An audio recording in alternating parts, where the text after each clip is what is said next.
লাচিত বৰফুকনৰ জন্ম হৈছিল 1622 চনত গড়গাঁৱৰ ওচৰত থকা দিখৌ নৈ পাৰত। তেওঁ আছিল আহোম ৰাজ্যৰ এজন বৰফুকন, যাক টাই ভাষাত কোৱা হয় ফুকন লুং। তেওঁৰ পিতৃ আছিল আহোম ৰজা প্ৰতাপ সিংহৰ অধীনত উজনি অসমৰ প্ৰথমজন বৰবৰুৱা।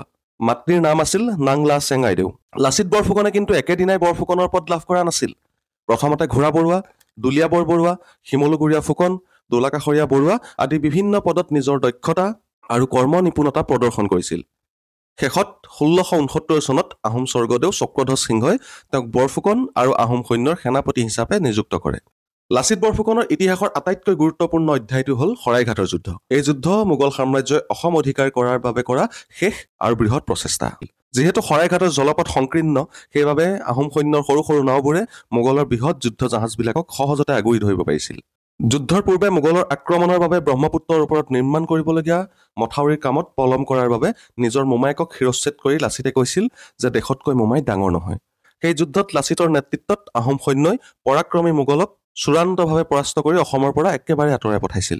এই বিজয়ৰ ফলস্বৰূপে অসমৰ স্বাধীনতা সুৰক্ষিত হৈছিল। শৰাইঘাটৰ যুদ্ধৰ মাত্ৰ কেইটামান দিনৰ পিছতেই 1672 চনত কলিয়াবৰত এই মহান সেনাপতিগৰাকীৰ মৃত্যু ঘটে। যোৰহাটৰ হোলোঙাপাৰত তেওঁৰ সমাধিক্ষেত্ৰ লাচিত মৈদাম অৱস্থিত।